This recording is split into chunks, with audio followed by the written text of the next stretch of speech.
नमस्कार विद्यार्थी मित्रांनो, पुन्हा एकदा स्वागत आहे तुमच्या आपल्या आवडत्या यूट्यूब चॅनलमध्ये सक्सेस स्टडी पॉईंटमध्ये। तर बघा, आपण वेगवेगळ्या CET बद्दलची माहिती मी तुम्हाला पुरवत गेलेलो होतो। आता आपण वळणार आहोत 10वीकडे। 10वीचा सिलेबस आपण पूर्णपणे मॅथ्सचा आणि सायन्सचा आपण सोडून घेणार आहोत। तर आता आपण याच्यात बघणार आहोत, ही मॅथ्सची सीरीज आपण सुरू करणार आहोत। तर मॅथमध्ये सर्वात अगोदर तुम्हाला सिलेबसचा व्हिडिओ पडलेला असेल, तो बघून घ्या। कोणता चॅप्टर महत्त्वाचा आहे आणि कोणता चॅप्टर नाही, याच्यावर आणि कोणत्या चॅप्टरवर किती वेटेज आहे हे आपल्याला मागच्या व्हिडिओमधून कळेल। आता आपल्याला करायचं आहे, आपण सुरुवात करतो आहे की पहिल्या चॅप्टरसाठी। तर पहिल्या चॅप्टरचं आपलं नाव आहे linear equation in two variables. तर linear equation in two variables आपल्याला पहिला चॅप्टर असणार आहे।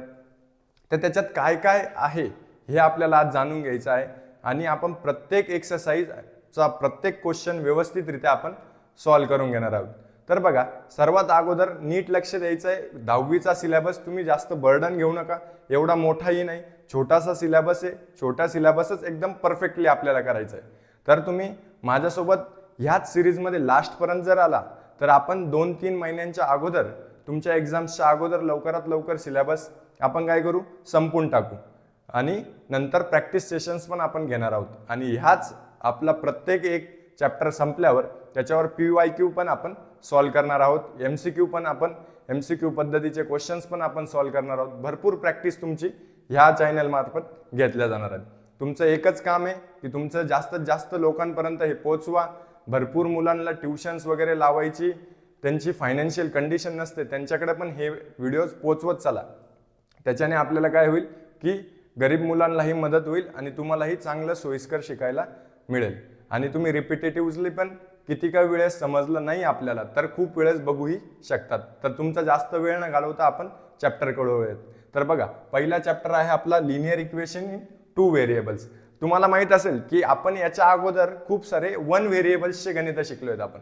तर व्हेरिएबल्स काय आणि कॉन्सनंट्स काय हे आपल्याला महत्त्वाचं आहे, लक्षात घ्यायचं आहे। तर बघा, आपल्याला इथे मी तुम्हाला काही पॉईंट्स दिलेले, याच्यातच तुमचं काही सर्व कव्हर होऊन जाणार। बघा, इथे दिलेले तुम्हाला x + y = 3। हे काय आहे, लिनियर इक्वेशन इन 1 व्हेरिएबल। अगोदर व्हेरिएबल काय आणि कॉन्सनंट्स काय हे तुम्हाला अगोदर लक्षात करून घ्या की व्हेरिएबल काय असतं आणि कॉन्सनंट्स काय असतं। व्हेरिएबल म्हणजे काय, तर व्हेरिएबल काय असतात, याच्यात दिलेले आपल्याला 2 व्हेरिएबल, म्हणजे व्हेरिएबल 2 आहेत, पण व्हेरिएबल म्हणजे काय हेच मुलांना माहिती नाही। तर व्हेरिएबल काय असतात लक्षात घ्यायचं आहे की A पासून तर Z पर्यंत जे ABCDचे लेटर्स आहेत त्या लेटर्स आपल्याला दिल्या जातात आणि त्याची काहीतरी व्हॅल्यू असते, ती व्हॅल्यू आपल्याला फाइंड करायची असते। पण हे व्हेरिएबल्स काय असतात की ABCD आपण कोणताही व्हेरिएबल घेऊ शकतो, पण जास्तीत जास्त इक्वेशन मध्ये आपल्याला वापरला जातं x किंवा y, हे दोघं व्हेरिएबल आपल्याला फाइंड करायचे असतात। हे व्हेरिएबल आहे म्हणजे याची काय फाइंड करायची, आपल्याला व्हॅल्यू फाइंड करायची, कळालं। आणि कॉन्सनंट्स म्हणजे काय असतात की 1 नंबर पासून तर इन्फिनिटी पर्यंत, इन्फिनिटी म्हणजे काय अनंतपर्यंत, 1 पासून तर अनंतपर्यंत, इन्फिनिटी पर्यंत, जिथपर्यंत नंबर संपत नाही तिथपर्यंत नंबर्स काय आहेत, कॉन्सोनंट्स आहेत। तुम्हाला क्लिअर झालं का की व्हेरिएबल्स काय आणि कॉन्सोनंट्स काय। तर बघा, हे दोघं मुद्दे तुम्ही व्यवस्थित क्लिअर करून घ्या।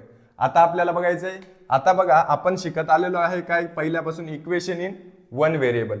तर 1 व्हेरिएबल मध्ये आपल्याला फक्त व्हॅल्यू कशाची काढायची आहे, व्हॅल्यू फक्त आपल्याला x ची काढायची आहे। मग 2 व्हेरिएबल का बरं म्हटलं गेलंय, आपण आता मोठे झालोय तर आपल्याला x ची पण व्हॅल्यू काढायची आणि y ची पण व्हॅल्यू काढायची। पण इथे 1 व्हेरिएबल आता तुम्हाला दिलेले x + y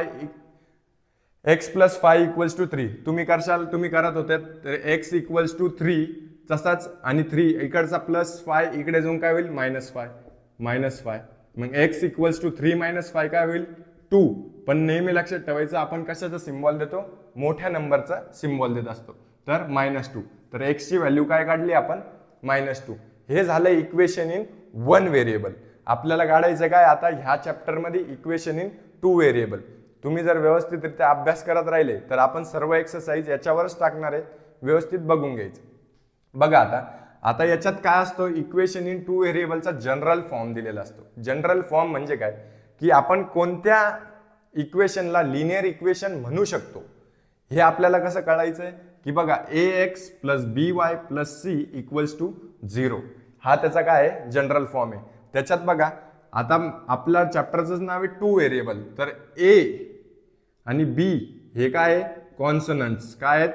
कॉन्सोनंट्स. कॉन्सोनंट्स म्हणजे काय की जे नंबर्स काय आहेत? नंबर्स. मी तुम्हाला अगोदरच सांगितलं व्हेरिएबल्स आणि कॉन्सोनंट्स.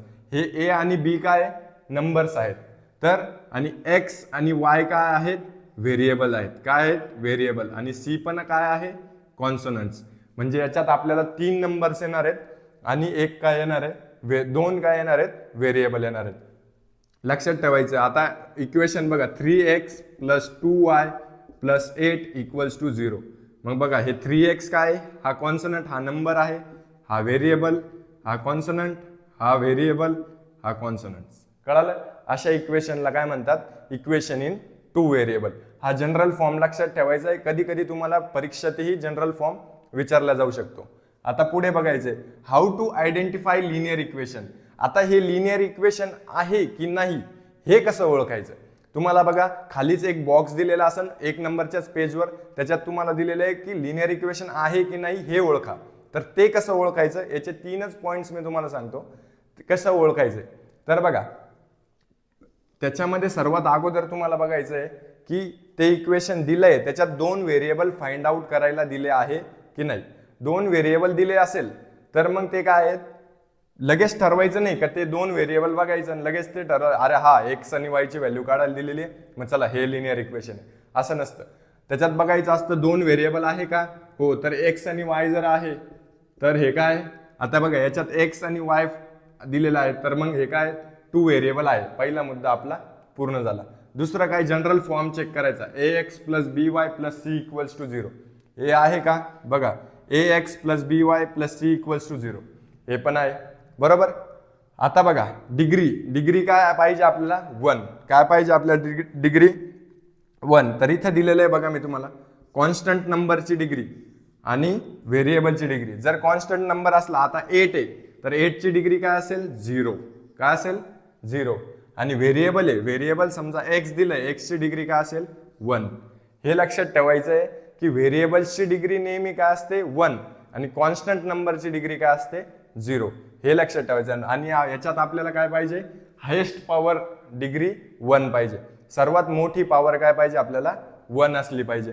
तर याच्यात बघा ax आता 3x आहे, 3 ची पॉवर 0, x ची पॉवर 1, 2 ची पॉवर 0, y ची पॉवर 1, 8 ची पॉवर 0.